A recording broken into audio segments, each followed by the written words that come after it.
Você pode abrir comigo a sua Bíblia no livro de Gênesis, no capítulo 12, Gênesis 12, ou como dizem os cariocas, Gênesis 12. Sim, mas em compensação os portugueses falam 13, tá? 12 de 7 a 9 e depois eu vou ler o capítulo 13, de 14 a 18. Acompanhe-me na sua versão, eu leio a partir da versão século 21. Então o Senhor apareceu a Abrão e disse: darei esta terra à tua descendência. E Abrão edificou ali um altar ao Senhor que lhe aparecera. Dali continuou até o monte ao oriente de Betel, onde armou sua tenda, ficando-lhe Betel ao ocidente e Ai ao oriente. Também ali edificou um altar ao Senhor e invocou seu nome. Depois disso, Abraão prosseguiu o seu caminho, ainda seguindo para o Neguebe. Agora o capítulo 13, começo a leitura no versículo 14. Ele foi ao Egito e depois volta. E o Senhor disse a Abrão, depois que Ló se separou dele: levanta os olhos agora e olha desde o lugar onde estás, para o norte, para o sul, para o oriente, para o ocidente, porque darei para sempre a ti a tua descendência e à tua descendência toda esta terra que vês. E farei a tua descendência como pó da terra, de maneira que, se o pó da terra puder ser contado, então também poderá ser contada a tua descendência. Levanta-te, percorre esta terra no seu comprimento e na sua largura, porque eu a darei a ti. Então Abrão mudou as suas tendas e foi habitar junto aos carvalhos de Mamre, em Hebrom, e ali edificou um altar ao Senhor. Queira Deus abençoar a sua palavra. Quando a gente vai vendo a vida de Abraão, e nós estamos já no terceira quarta-feira caminhando um pouco com flashes da vida de Abraão, uma coisa que me toca muito é que Abraão, por onde ele ia, a primeira coisa que ele fazia era levantar um altar a Deus, levantar um culto a Deus de gratidão. Eu tenho uma vizinha que foi morar lá perto de casa, e a primeira coisa que ela fez quando chegou na casa nova foi colocar lá uma coisa lá de uma entidade lá. Eu olhei aquilo, ela estava identificando o que era importante para ela. Talvez alguma coisa que lhe trouxesse segurança. E eu olhei aquilo e aquilo me chocou. Mas ela estava falando daquilo que ela cria. E uma coisa que me chama muito a atenção é o que é dito no versículo 7. Então o Senhor apareceu a Abrão e disse: darei esta terra à tua descendência. E Abrão edificou ali um altar ao Senhor que lhe aparecera. Esse versículo 7 é o primeiro dos muitos altares que Abraão levantou ao seu Deus. Tornou-se a sua prática de vida. Chegando a um lugar, primeiro que tudo, ele levantava um altar de pedras para Deus. E depois armava a sua tenda. Olha que diferença, irmãos. Para Deus, um altar de pedras. E depois ele armava as suas tendas. Para Deus, ele fazia uma construção firme, forte, de pedras, algo duradouro. Para si, para as suas tendas, algo perecível. Muita gente hoje quer ter as riquezas de Abraão. E muitas pessoas hoje estão julgando que a maior bênção da vida cristã é um crente ter riquezas. Mas ele primeiro constrói casas de pedras, e aí muitas vezes a pessoa constrói casas de pedras para si, e depois tendas perecíveis para Deus. Para si, o melhor. Para Deus, qualquer coisa. Abraão começou o seu relacionamento com Deus, crendo que Deus merecia o melhor. E isso me toca muito, porque eu fui criado no Evangelho. Eu fui criado e os meus pais sempre me ensinaram que para Deus é sempre o melhor. Quando nós fomos organizar nossa igreja em Vargem Grande, hoje a primeira igreja batista em Vargem Grande, nós ganhamos de um irmão querido.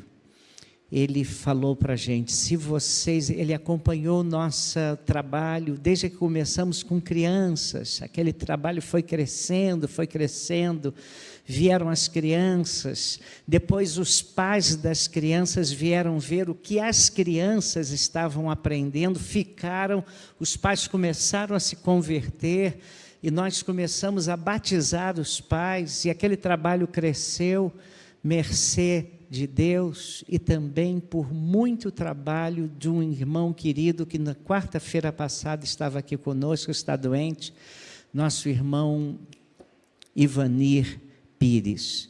Irmão Ivanir deu a sua vida por aquele trabalho, e nós começamos a ver o agir de Deus, e aquele irmão que morava ali perto, embora fosse do Rio de Janeiro, um dia ele fez desafio para a nossa igreja. Ele disse assim: pastor, se vocês comprarem um terreno, eu vou dar o templo, vou dar um templo para 120 pessoas. Eu falei: você vai fazer isso mesmo? Vou. E eu me lembro que nós tínhamos 280 mil em caixa para começarmos a fundação do nosso templo. E aí nós não tínhamos outro dinheiro, e nós vimos um terreno lá em Vargem Grande, e aquele terreno custava 50 mil, e então aqueles irmãos falaram: mas vocês vão comprar? E nós fizemos uma assembleia num domingo de manhã, aqueles irmãos queridos vieram aqui, crentes novos, e eu me lembro como se fosse hoje, irmãos. Abri a assembleia, expliquei o assunto, e o relator da nossa comissão de construção, na época era o irmão Valtinho Guedes, ele veio à frente e falou assim: eu proponho que a gente tire 50 mil do dinheiro que nós temos para a fundação do nosso templo, para comprarmos esse terreno, porque o ministério da igreja é mais importante do que a construção do templo. E Deus tem abençoado aquelas pessoas lá, e a igreja disse amém, e nós tiramos o pouco dinheiro que tínhamos, e colocamos lá e compramos aquilo, e aquele irmão cumpriu sua palavra. Mas o que eu quero chamar a atenção foi que, quando ele foi equipar, ele não só deu o templo lá, um templo de Massaranduba, um templo em madeira, muito bonito, talvez o templo do interior de Teresópolis mais bonito que nós temos. E ele deu também a bancada, e a bancada que ele deu era melhor do que a que nós tínhamos aqui. Ele deu as luminárias, e as luminárias eram as melhores possíveis. E ele virou para mim, e eu falei: rapaz, você deu essas bancadas, deu tudo isso? Ele disse: pastor, eu aprendi desde pequeno com os meus pais que para Deus é o melhor. E eu só estou fazendo aquilo que eu aprendi. Para Deus é o melhor. Quando nós viemos para esse templo aqui, construímos esse templo, quando acabou o templo, a construção do templo aqui, não acabou, inauguramos o templo e tinha muita coisa para fazer, o secretário executivo da Convenção Batista Fluminense veio ao primeiro culto de comemoração, de celebração e de gratidão a Deus por estarmos inaugurando o templo. E então eu rodei com ele pelo nosso templo, mostrando a ele o nosso templo, e ele virou para mim e disse assim: Renato, deixa eu dizer uma coisa, eu estou muito alegre que vocês estão construindo um templo muito bonito. Que coisa bonita vocês fizeram, mas o que eu mais admiro é a qualidade da construção.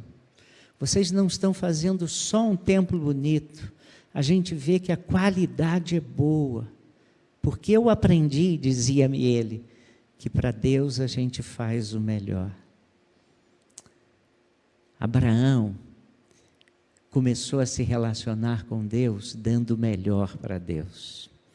Irmãos, quando a gente vai a Malaquias, o povo estava tão afastado de Deus que oferecia em culto para Deus um animal doente, um animal machucado. E o animal machucado era aquele animal que a fera veio comê-lo, mas por algum susto largou a presa e saiu embora. Então aquele animal estava muito machucado, o povo pegava aquele animal e oferecia a Deus, praticamente tirado da boca da fera, e oferecia-o em culto ao Senhor.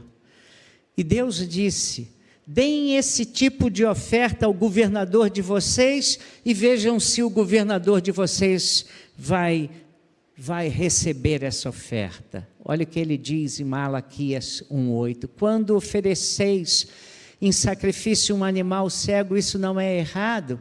E quando ofereceis animal aleijado ou doente, isso também não é errado? Ora, apresentam ao teu governador, será que ele se agradará disso?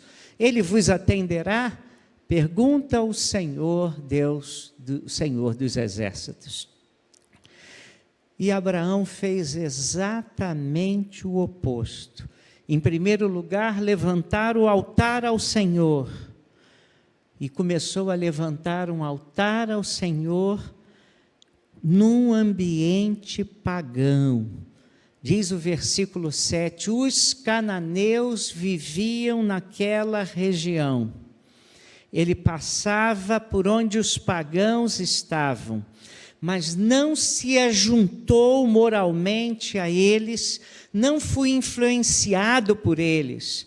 Além disso, é muito significativo que o altar foi levantado perto da árvore sagrada de Moré. Moré significa mestre em hebraico. Era o carvalho mestre dos cananeus.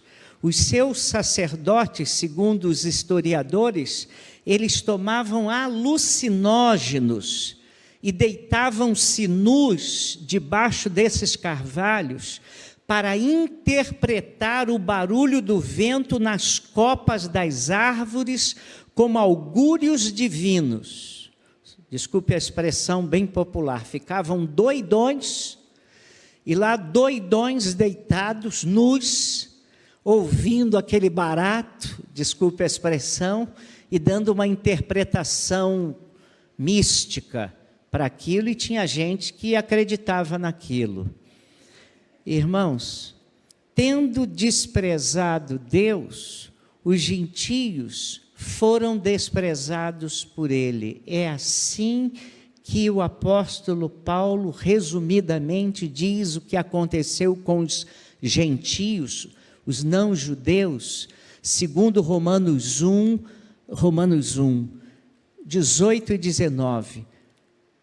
Resumo o que ele está dizendo aqui. Eles desprezaram a Deus e aí foram desprezados por Deus. Olha o que Deus está dizendo. Do céu, Deus revela a sua ira contra todos os pecados e todas as maldades das pessoas que, por meio de suas más ações, não deixam que os outros conheçam a verdade a respeito de Deus. Deus castiga essas pessoas porque o que se pode conhecer a respeito de Deus está bem claro para elas, pois foi o próprio Deus que lhes mostrou isso. Romanos 1, 18 e 19. Sem Deus, perdiam-se na sua tenebrosidade, a tenebrosidade dos seus corações. Era isso que acontecia com aqueles profetas lá no Carvalho de Moré, tá? Buscavam ouvir a voz de Deus na copa das árvores, sacudidas pelos ventos. E aí nós podemos dizer o seguinte: como é vazio e desorientado o homem que não tem a revelação divina, que não conhece a lei do Senhor. Ele fica inventando deuses. E não obstante tudo isso, chega lá Abraão, que tinha a revelação de Deus. E Abraão vai, e a primeira coisa que ele faz ali é levantar um altar ao Senhor. É gente que hoje, por exemplo, não crê na historicidade de Jesus, mas se agarra a cristais, se agarra a duendes, se agarra ao misticismo. É muito triste isso, irmãos, porque o homem entregue à sua própria sorte faz um Deus segundo a sua imagem e a sua semelhança. Os deuses feitos por pessoas que não conhecem o Evangelho são deuses feitos segundo a sua imagem e a sua semelhança. Então, junto a um lugar de adoração pagã, vem Abraão e ele levanta um altar para o seu Deus. Que grande lição para nós. Nós devemos levantar altares para Deus aonde nós chegarmos. É isso, irmãos. Eu me lembro que uma das pessoas mais significativas no meu relacionamento, numa das nossas igrejas, foi um rapaz chamado Alfredo Abreu. Ele era universitário e ele dirigia o GBU, Grupo Bíblico Universitário. Ele era português, mas os seus pais viveram em Angola. Ele disse que na adolescência ele conheceu Jesus Cristo e se converteu. E logo depois foram viver nos Estados Unidos. E ele disse que Deus colocou no seu coração ele ir para high school e ele ir com uma Bíblia na mão. E ele disse que ele chegava com uma Bíblia na mão e colocava na sua carteira, e ele disse como aquela Bíblia pesava, como era pesado chegar numa high school com aquela Bíblia na mão. Meus colegas pensavam que eu era um ET, mas eu fiz um propósito com Deus, que eu ia testemunhar a minha fé. Depois, eu ouvi de um pastor querido, pastor Bonfim, que foi nosso missionário em Braga, Portugal. Eu, antes mesmo de conhecer pessoalmente o pastor Bonfim, e ele fez um trabalho significativo lá em Braga, ele fundou o trabalho em Braga, e as pessoas me diziam, pastor Bonfim ia para qualquer lugar, ia para banco, ia para resolver assunto administrativo, sempre com a sua Bíblia na mão. E eu não conhecia, mas falou assim, olha, pastor Bonfim, onde ele estava com a Bíblia na mão. E aquilo destacava, porque ele deixava o seu testemunho de que ele era uma pessoa que tinha um afeto muito grande pela palavra de Deus. Não falava aquilo para se exibir, mas era um hábito dele, de onde ele saía com a Bíblia na mão. Eu li muitos anos atrás, em 1980, houve um grande terremoto em São Francisco, Califórnia, e uma daquelas pontes, várias pontes caíram. O pessoal aí que é um pouco mais experiente deve se lembrar disso. E um cientista brasileiro foi para São Francisco trabalhar lá, e ele dizia que, crente em Cristo, e na carteira dele, onde ele trabalhava, ele tinha uma Bíblia. E os colegas falavam, cara, por que você está com isso aí? E ele deixava a Bíblia lá. Ele de vez em quando lia a Bíblia. E ele disse que quando houve aquele terremoto, todo mundo que não cria em nada de Deus falava, oh God, oh God. E ele lá, e todo mundo procurando ele, para que ele orasse por eles, que eles estavam aflitos. Testemunho, irmãos, testemunho, mostrando em ambientes distintos a sua fé, sua razão de crer. Foi exatamente isso que Abraão fazia, irmãos. E um profissional cristão deve levantar altares ao Senhor, onde estiver. Deve fazer do lugar onde mora o seu lugar de culto. Deve assumir esse compromisso em sua vida. Primeiro o altar a Deus, depois a sua tenda. Primeiro os joelhos em terra, assumindo um compromisso de viver o Evangelho e de representar Jesus Cristo naquele lugar. Foi isso que aconteceu aqui em Teresópolis. A história dessa igreja aqui tem a ver com o primeiro casal dessa igreja. Nós fomos abençoados, irmãos, por um casal que saiu de Magé. Contei essa história aqui no dia 7 de setembro, bem rapidamente. Saiu de Magé, veio para o interior, veio para onde hoje é Prata dos Aredes, naquele tempo era Canoas, e ali chegou e ali deixou o seu testemunho. Começou a ganhar os seus vizinhos para Cristo. Ficou ali alguns anos, deixou um grupo de crentes ali, veio para Tijuca, abriu a sua casa para o Evangelho, começou a ganhar os seus vizinhos para Cristo e foi organizada a primeira igreja batista em Teresópolis. Um casal abriu o trabalho batista em Teresópolis. Depois o casal foi para Mangaratiba, chegou lá em Mangaratiba, abriu uma igreja lá em Mangaratiba. Depois o irmão Manuel se tornou pastor Manuel, e Deus usou aquele homem, onde ele ia, ele falava do Evangelho, ele pregava o Evangelho, as pessoas ouviam seu testemunho e eram tocadas.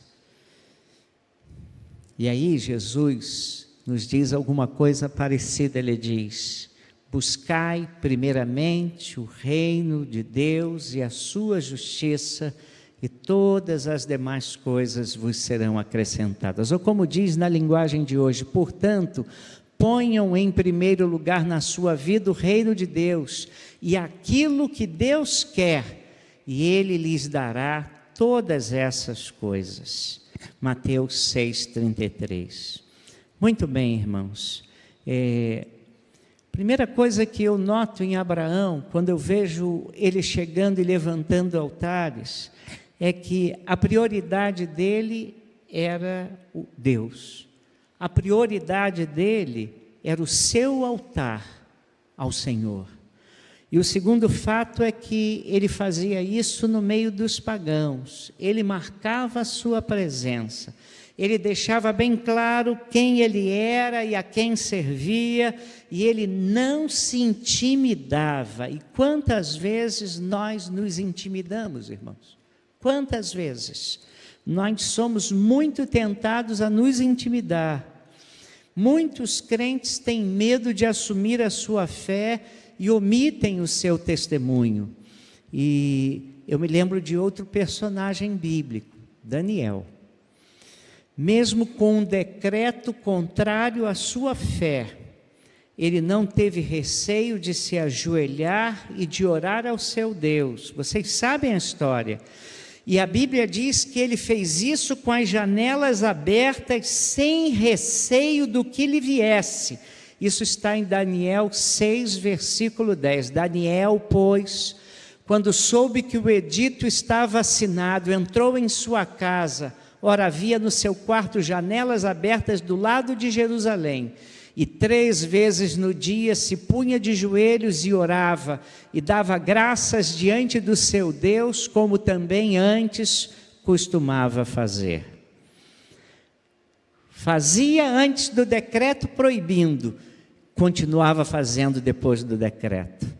O fiel não tem medo de expressar a sua fé e não a esconde, irmãos.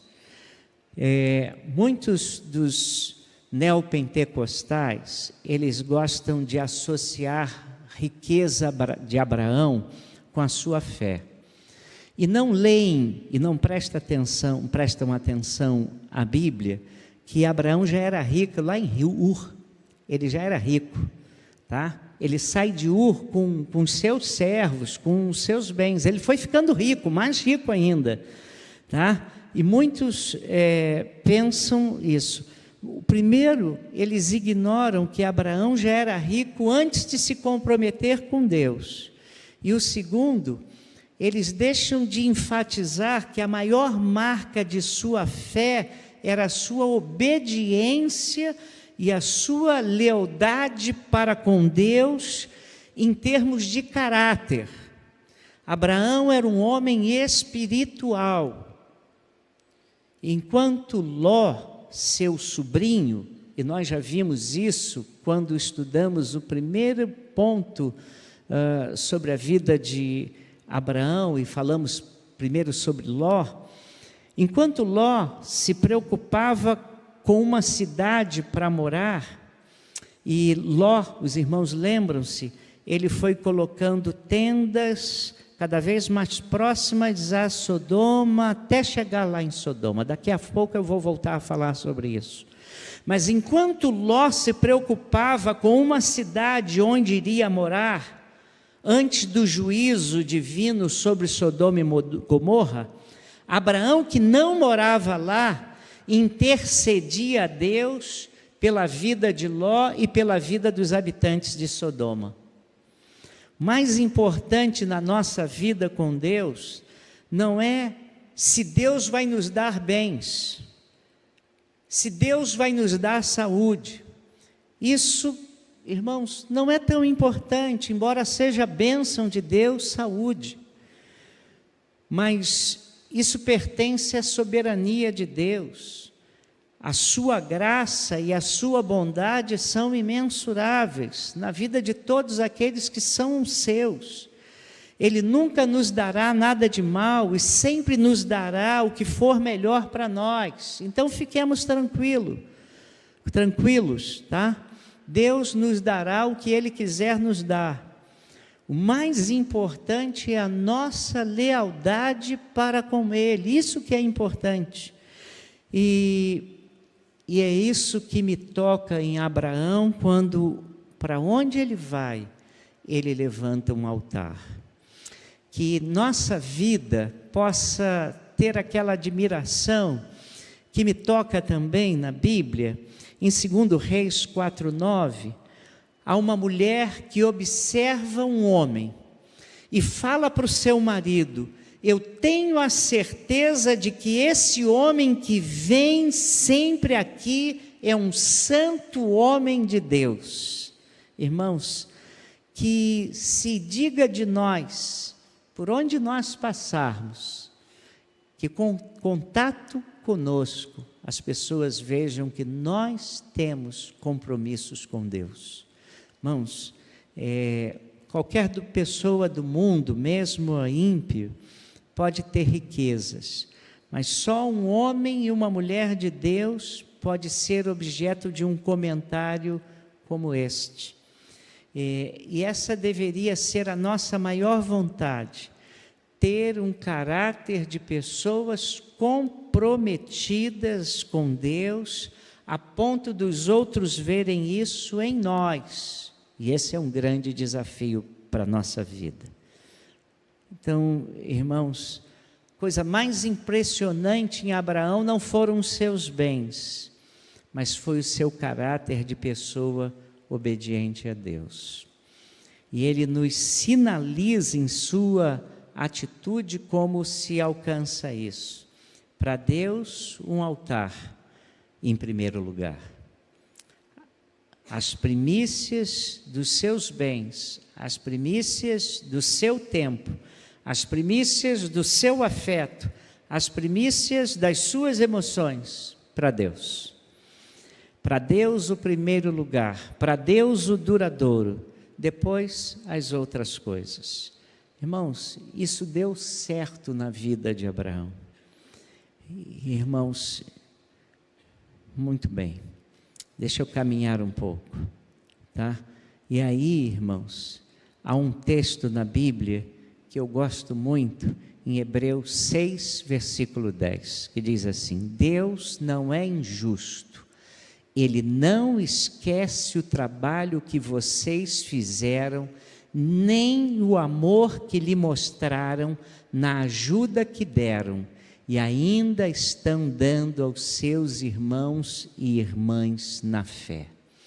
Deus vê o que nós fazemos para Ele, por Ele. Deus vê quando o nosso coração é dele. Deus sabe, e Deus não é injusto. Olha que coisa linda. Aí você fica preocupado com tanta coisa de Deus, e Deus presta atenção em como você está levando a sério Ele.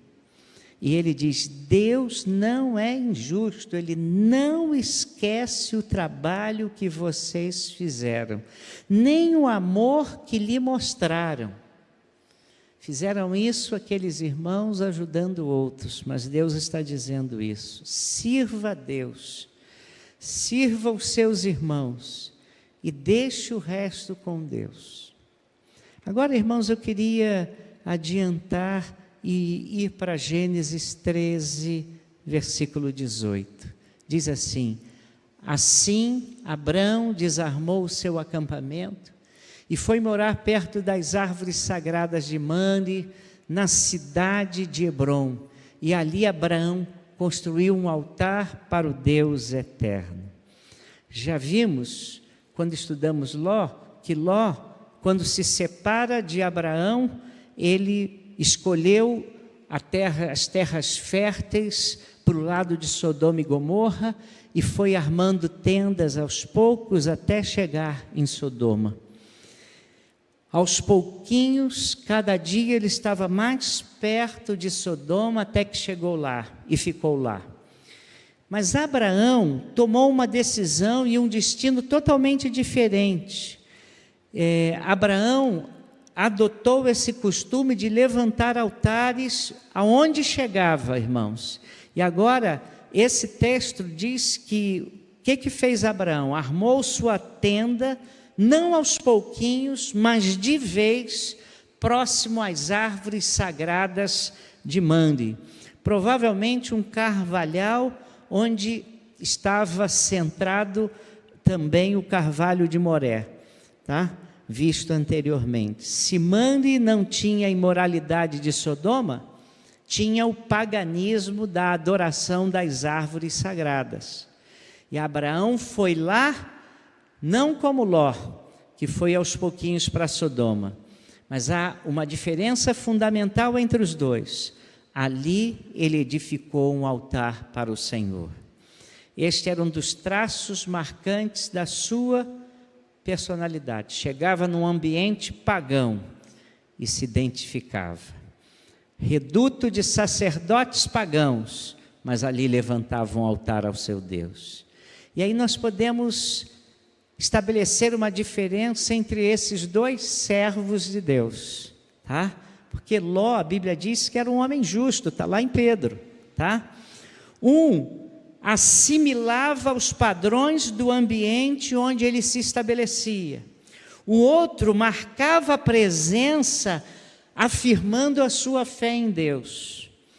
Num ambiente de feitiçaria e idolatria, Abraão se manteve firme. Ló foi para um ambiente de imoralidade sexual. E nada indica, deixa eu ser franco, nada indica que tenha sucumbido a esse ambiente. Mas preste atenção como terminou a vida de Ló.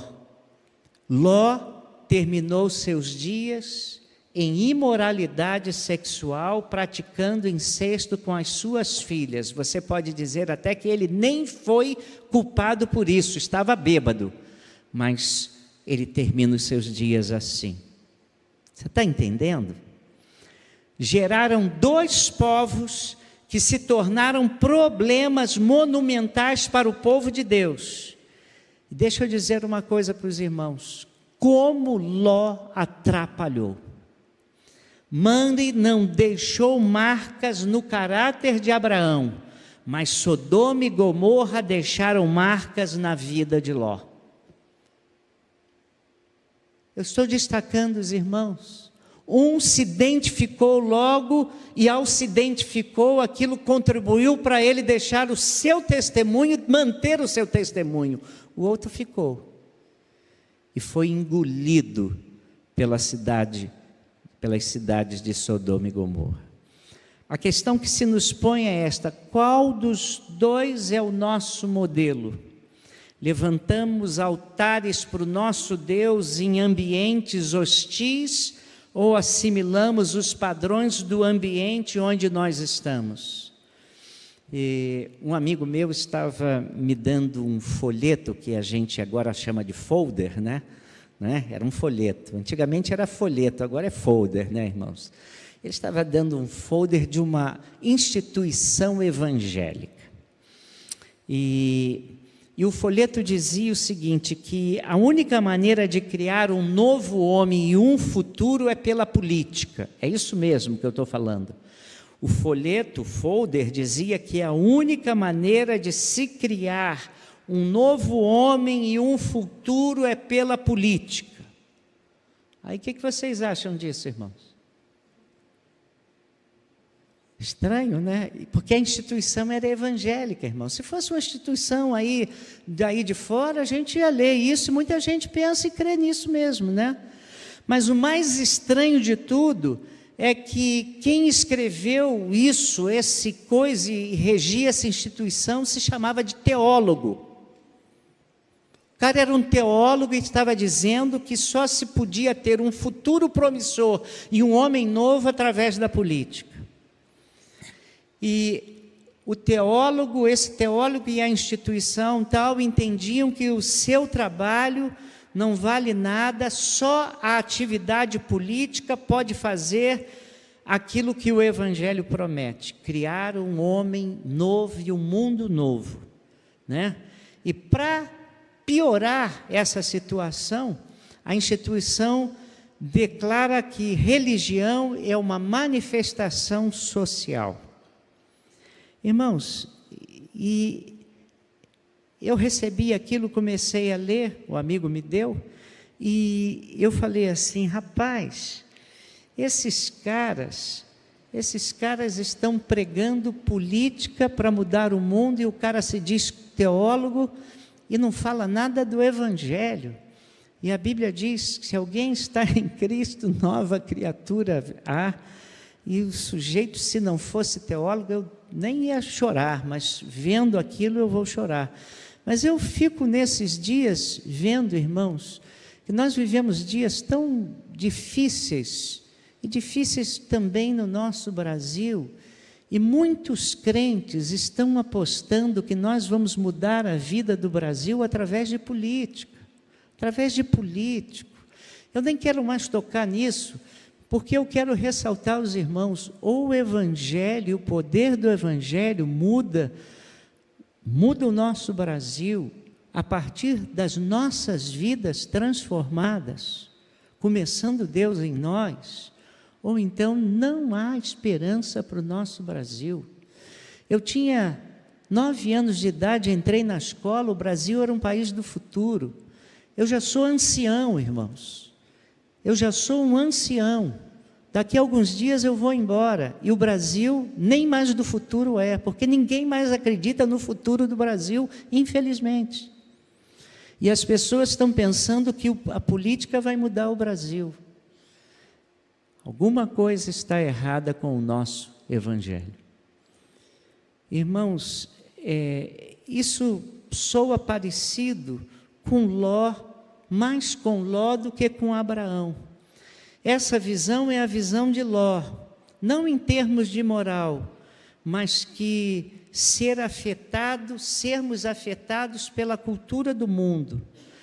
Quantos gente hoje, se dizendo teólogo, que descrê de Jesus, descrê do seu nascimento virginal, da sua ressurreição, da sua ascensão, negam um conteúdo das Escrituras como revelação de Deus, tem-na como um mero registro de uma interpretação religiosa de um evento social. Gente assim, como desse folder que eu falei, são discípulos de Ló, que têm causado mais males à igreja do que o próprio mundo. Irmãos. Como nós precisamos de crentes que levantem altares entre os pagãos e que marquem a sua presença num mundo sem Deus. E como prejudicam a obra de Deus aqueles que se deixam contaminar pela cultura do mundo e querem transformar o Evangelho, querem esvaziar o Evangelho, descaracterizar o Evangelho, dando uma conotação às vezes política ou meramente social ao Evangelho. Precisamos levantar altares ao nosso Deus nas universidades, precisamos levantar altares ao nosso Deus na política, precisamos levantar altares ao nosso Deus no comércio, nos escritórios, nas fábricas, nos consultórios. Um seguidor de Jesus pode estar no Carvalhal, em Mande, no meio dos cananeus, mas deve levantar um altar para o Senhor Jesus Cristo. E, irmãos, olha o que diz a Bíblia a respeito do apóstolo Paulo escrevendo aos Filipenses. Olha o que ele diz, está lá no final das Escrituras, e ele diz assim: todo o povo de Deus daqui manda saudações, especialmente os do palácio do imperador. Percebe o que Paulo disse? Ele está terminando a carta aos Filipenses, e terminando 30 anos depois da morte de Jesus, que foi condenado pelo Império Romano, na pessoa de Pilatos, tá? Já havia cristãos no palácio do imperador. Lá dentro do palácio do imperador já havia cristãos. Foi um processo lento, mas o Evangelho tomou Roma, infiltrando-se em todos os níveis, inclusive a casa imperial. Todo o povo de Deus daqui manda saudações, especialmente os do palácio do imperador. E é isso que nós devemos fazer, infiltrar-nos em todos os lugares, não com a mentalidade de Ló, mas com a mentalidade de Abraão, não deixando que o mundo se infiltre em nós, mas como Abraão, levantando altares no ambiente pagão e deixando bem claro a quem nós somos leais.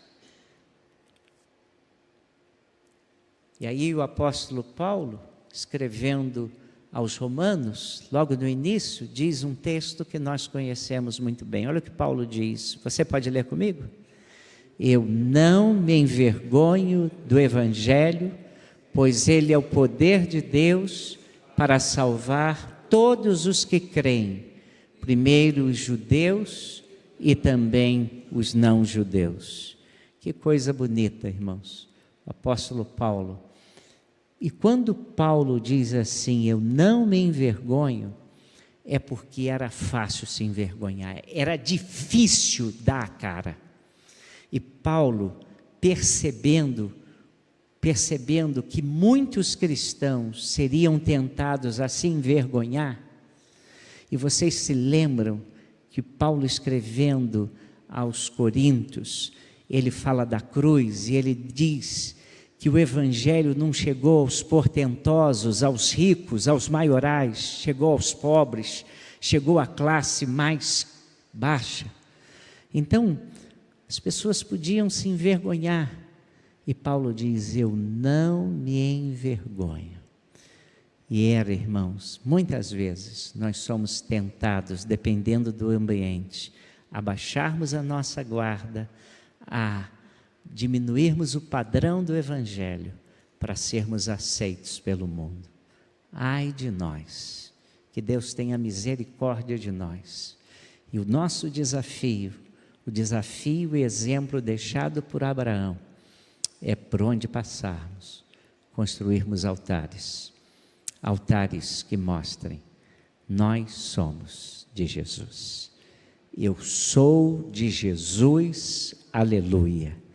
Né? Tem gente que diz assim, nem ser fogo, Mengo, Vasco, até Vasco, irmãos. Né? Até Bangu. Né? Mas eu vou dizer para os irmãos, não é o meu hino predileto, mas talvez seja a frase mais bonita do cantor cristão. Eu sou de Jesus, aleluia.